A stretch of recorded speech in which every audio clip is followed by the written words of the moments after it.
बाकी बहनों को अच्छा नहीं लगा, बार बार कहा, लेकिन चंद्रदेव ने कोई कहना नहीं माना। अब उलामा लेकर के पिता के पास चली गई। पिता के पास जाकर के कंप्लेंट लिखा दी। अब दक्ष प्रजापति ने भी बहुत समझाया कि देखिए, आपको सबसे बराबर प्रेम करना चाहिए, आपको पक्षपात नहीं करना चाहिए। लेकिन दक्ष के समझाने से भी चंद्रमा नहीं समझे और क्रोध में आकर के दक्ष ने चंद्रमा को श्राप दे दिया कि जाओ, आपको क्षय रोग हो जाए। और जैसे ही श्राप लग गया शिव के भक्तों, तो देवताओं में हाहाकार मच गया। अब सब देवता ब्रह्मा के पास गए।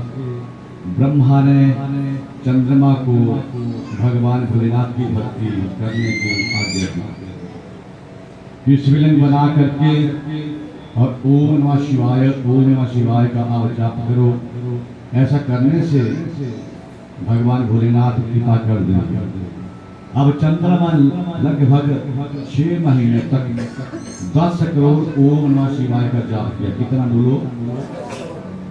इसकी विधि है महाराज, राम राम राम राम राम राम राम राम राम राम एक श्वास में 32 बार, और ओम नमः शिवाय एक श्वास में 16 बार, अष्टचक्रम नवम द्वारम षोडश गुण कीर्तन।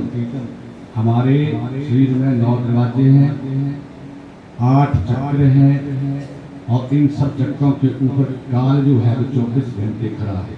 बोलिए हर हर। तो इन सब चक्रों को हमने मिटाना है किसके माध्यम से? नाम के माध्यम से।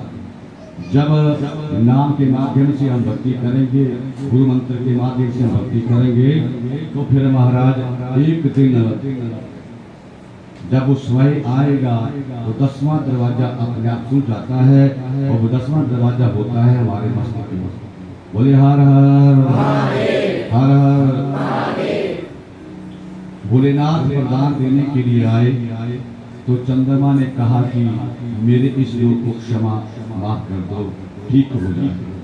तो महाराज अब भोलेनाथ ने कहा कि देखिए, सांप तो निकलना था, निकल गया, पानी में से निकल गई, ये माफ नहीं हो सकता, क्योंकि दक्ष ने आपको श्राप दिया है, तो श्राप तो आपको भोग करना ही पड़ेगा। कथा कह रही है कि जैसा हम कर्म करेंगे उसका नतीजा हमें ही भोगना पड़ेगा। लेकिन जाओ, आपको भक्ति का फल भी देना है। आपने मेरा पूजा अर्चना पाठ किया है, तो आप चिंता मत करो। आपका आधा रोग 15 दिन जब पक्ष आता है, शुक्ल पक्ष, और फिर आता है कृष्ण पक्ष, तो 15 दिन आपका रोग धीरे धीरे कम होता जाएगा, और 15 दिन आपका रोग बढ़ता जाएगा। बोलिए हर हर।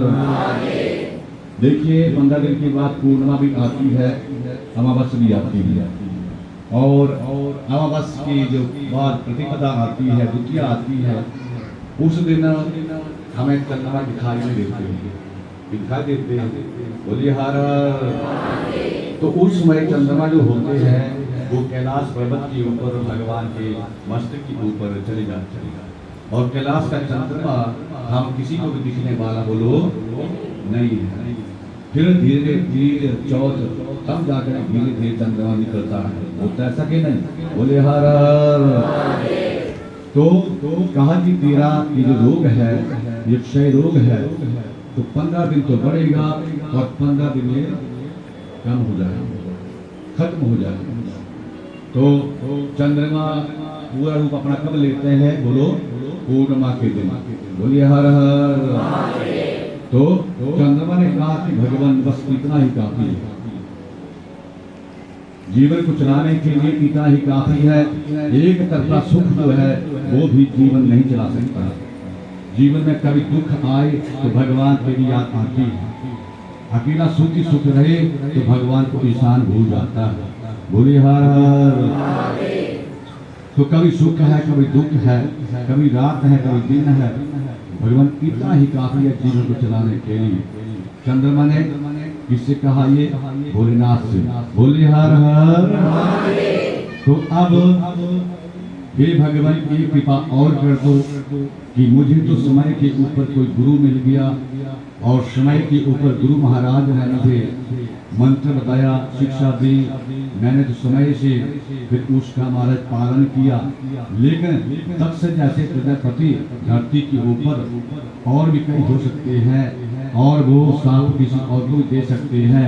तो हो सके कि सबके जीवन में गुरु ना मिले तो उनका भी कल्याण आप कर दो। बोले हर हर।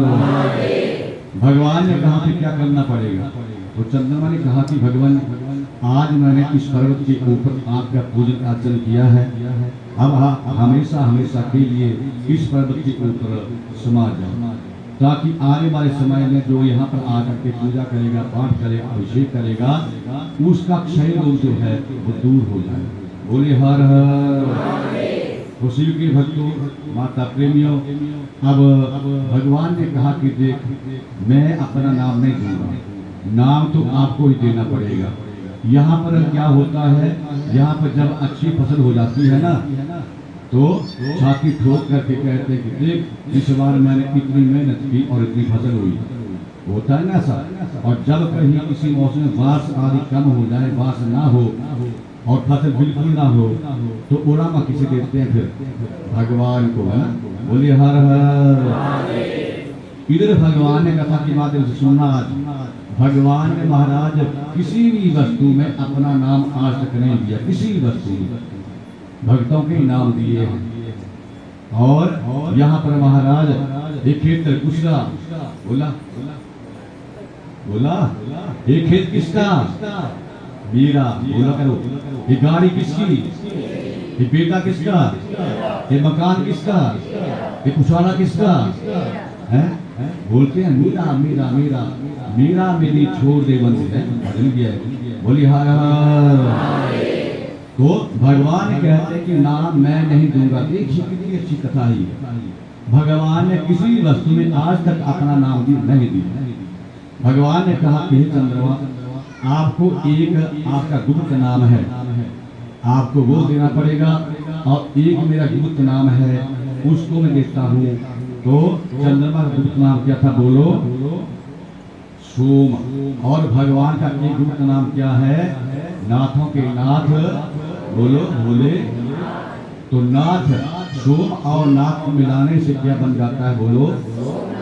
तो इस तरह ये आज भगवान का दूसरा ज्योतिर्लिंग महाराज सौराष्ट्र सोमनाथों जो श्री शैलेमल का अर्जुन, सौराष्ट्र के बीच में आज ज्योतिर्लिंग दूसरा भगवान का स्थापित हुआ। बोले भगवान शंकर की, गणपति महादेव की। तो अब चंद्रमा की तो जो क्षय रोग था उसे महाराज दक्ष ने साफ दे दिया था, धीरे धीरे कम हो गया। एक पक्ष में दूसरे पक्ष में बढ़ना शुरू हो गया कि पूरा रोग खत्म नहीं होगा। चंद्रमा ने संतुष्टि कर ली कि भगवान ऐसा ही ठीक है, जीवन को चलाने के लिए कभी सुख चाहिए, कभी दुख चाहिए। अकेला दुख भी ठीक नहीं है और अकेला बोलो सुख भी ठीक नहीं। तो भगवान को मनाने के लिए महाराज जो भगवान के भक्त होते हैं, इस मन को साफ कर लेते हैं। कैसे? गुरु मंत्र के द्वारा, गुरु शिक्षा के द्वारा। मन कैसे शुद्ध होता है? मना सत्य शुद्ध। मन जो है वो सच बोलने से शुद्ध होता है। बोलो हर हर। अंधेर का कारण शुद्ध थी, और जो हमारे अंदर अंधेरा है वो गायत्री के साथ से शुद्ध हो जाता है। एक तरफा भक्ति काम नहीं करती है। भक्ति पहले आ जाए, फिर भक्ति के माध्यम के बाद में ज्ञान आ जाए तो महाराज आम का पेड़ बन जाता है। और अकेली भक्ति क्या है? बबुल का पेड़ है। फैसला किसको करना है? फैसला आपको, हम सबको करना है कि हमने इस जीवन में आम का पेड़ लगाना है या बबुल का पेड़ लगाना है। बोलिए हर हर। हर हर। आम का पेड़ लगाएंगे तो फल लगेंगे, और बबुल का लगाएंगे तो फल नहीं लगेंगे। फैसला आपको करना है। तो